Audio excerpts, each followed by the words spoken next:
bring the food out to you versus, well, because I've been in places where we normally don't do that. I'm like, but I'm the customer. I just want, if it's additional, then I'll pay for it. But it's understanding my wants, what my needs are, and are the people in place to accommodate that, to your point. The example that you gave, are they in place to accommodate that?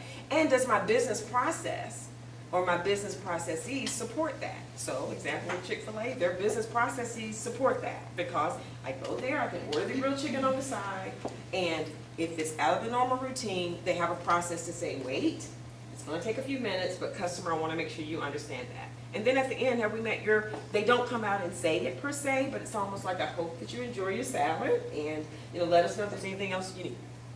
To me, that's service. It's not just, here it is, and you caused us a pain in our process because you wanted it different. So now we're going to break out into, we got to do this like really quickly. So if you turn to slide 10. So we talked a lot about the sales to service model, and we talked a lot about who is the customer, what was promised, what does the customer expect, and do you really have the facts in place to prove that? So this is just an example. I'm going to break you out into, we're going to do 2 teams. They're going to be large. We're going to have 2 teams. We're going to go through this example first, and then after I go through my example, then I'd like for you guys to actually complete this roadmap. We're talking about what you're going to do. But you will select one company within your group, either a mature company, new company, to actually complete this exercise. So that's just to give you the headlights of where we're going. So if you look on page 10, so first of all, I'm just going to pretend it's my company, right? And it's THG, and we are going to provide, and we don't do this, by the way, it's hypothetical.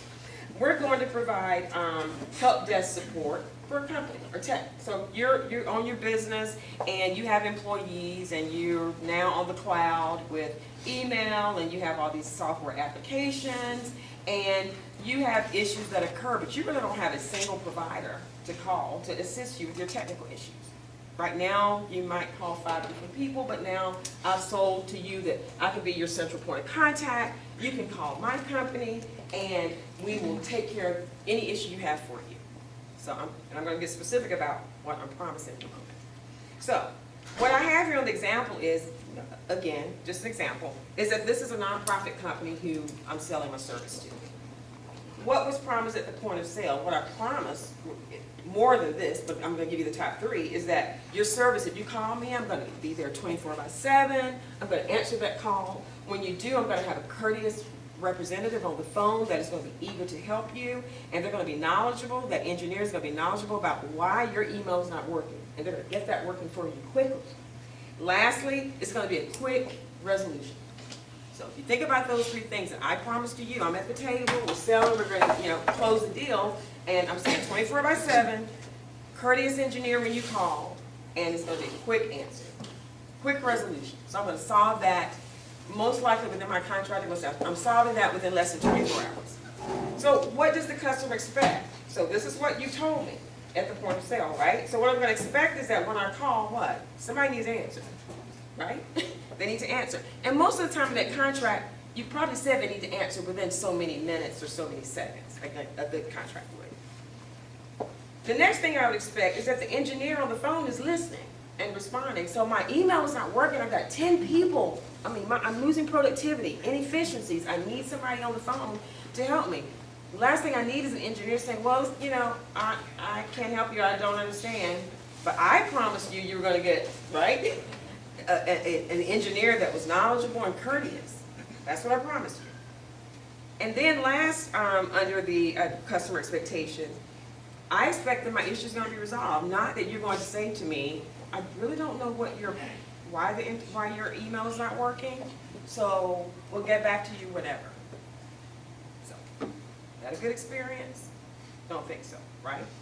So, as a business owner, thinking about this process, okay, what are the trigger points? How would I know as a business owner that something's going wrong? How would I know? The only way I'm going to know that my calls aren't being answered is if I'm measuring it, right? I've got to have some measurement. I've got to understand if the calls are being answered, who, where, how many per hour, what's the average talk time, Am I able to manage that? I can't manage what I don't know, right? Is anyone really listening? Do I have a call monitoring or quality assurance department listening to my representatives, engineers on the phone with you? Because if I do, then I should have some insight that something's going wrong before the customer calls me to tell me. That's like predictive and being proactive. The third is call monitoring survey or just a customer survey. Do I have a way, so pre, point, and post, so now the journey is ended. Do I also have a way after everything's finished to understand how you felt about your transaction? Do I know? And if I don't know, then what's going to happen if this keeps happening, if this continues? I'm going out of business real soon because my reputation is tanking, and not as a business owner, I'm clueless because I don't know what's going on measurement-wise or proactive to prevent and step in to say, okay, now we need to step back and look at what our strategy truly looks like from a servicing standpoint. So the key here is know, understand, and convert. Know who your customers are, understand what you promised them, and then convert those promises into reality. So it's living it every day. And we get back to the integrity, the trust, your reputation. I don't want my brand damaged, do you? You don't want that. So what I'm going to ask you to do, so you should have a blank worksheet, right? So let's split.